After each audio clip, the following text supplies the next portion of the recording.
شبہ رکھا، عالم حق نے اس کی رہنمائی کی، تو اس کی شکوک و شبہات جو ہوتے ہیں، جو سوالات ہوتے ہیں، وہ ان کا جوابات دے دیتا ہے، تو یہ گمراہی سے بچ جاتا ہے۔ اگر وہ اس کے دل میں شک آیا اور کسی عالم کے پاس نہیں گیا، کسی عالم سے رہنمائی حاصل نہیں کی، اسی شک پر وہ ڈٹ گیا، تو اس کے بعد دوسرا درجہ گمراہی کا ضلالت ہے کہ وہ آدمی گمراہ ہو جاتا ہے۔ اور پھر جب گمراہ ہو جاتا ہے تو تیسرا درجہ ضلالت ہے جدال۔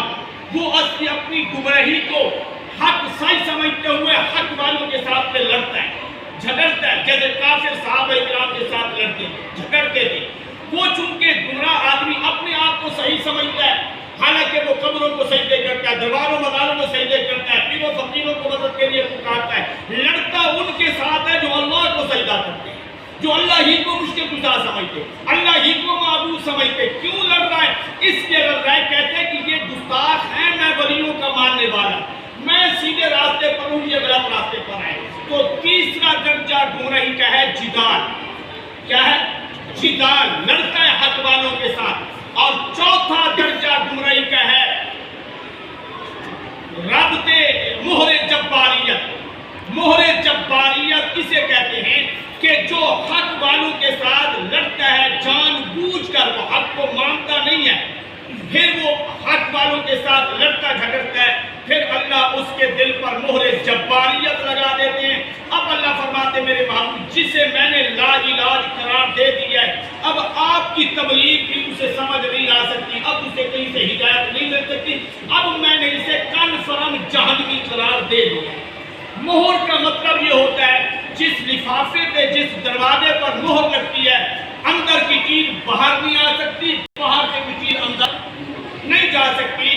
جس کے دل پر مہر جباریت لگ جاتی ہے، پھر باہر سے ایمان کی بات، ہدایت کی بات اس کے دل کے اندر نہیں جا سکتی، اور اس کے دل سے گمراہی باہر نکل نہیں سکتی۔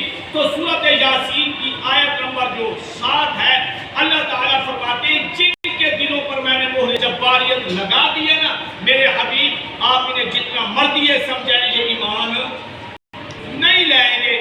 لَقَدْ حَقَّ الْقَوْلُ عَلَىٰ أَكْثَرِهِمْ، ثابت ہو چکی ہے بات ان میں سے بہتوں پر، فَهُمْ لَا يُؤْمِنُونَ، کہ وہ مانیں گے نہیں۔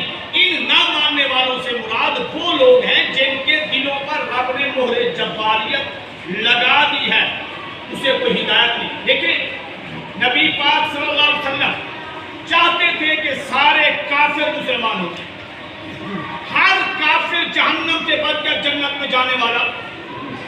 اس لیے تو میرے نبی بار بار ابو جہل کے دروازے پہ جا رہے ہیں، بار بار کافروں کے دروازے پہ جا رہے ہیں، اس لیے جا رہے ہیں کہ تاکہ ان کو ہدایت کی بات سمجھ آ جائے اور جہنم سے بچ جائے۔ اور ان کے غم میں ان کی گمراہی کو دیکھ کر آپ اتنے پریشان ہوتے تھے، اتنے پریشان ہوتے تھے کہ اللہ کو کہنا پڑا فَلَعَلَّكَ بَاخِعٌ نَفْسَكَ أَلَّا يَكُونُوا مُؤْمِنِينَ۔ میرے محبوب آپ ان کے غم میں اپنے آپ کو مار ڈالیں گے کہ یہ ایمان نہیں لاتے، آپ اتنا غمگین نہ ہوا کریں۔ وَلَا تُسْأَلُوا عَنْ أَصْحَابِ الْجَحِيمِ، آپ سے نہیں پوچھا جائے کہ یہ جہنم میں کیوں گئے ہیں، میں دیکھ رہا ہوں کہ آپ سمجھانے میں کمی نہیں کر رہے، یہ نہیں مانتے تو یہ اپنا نقصان کر رہے، آپ اتنا اپنے آپ کو پریشان نہ کیا۔ کیا آپ اپنے آپ کو مار ڈالیں گے ان کے غم میں؟ کیونکہ نبی جو ہوتا ہے وہ امت کا سب سے بڑا خیر خواہ ہوتا ہے، نبی جو ہوتا ہے وہ امت کا سب سے بڑا خیر خواہ ہوتا ہے۔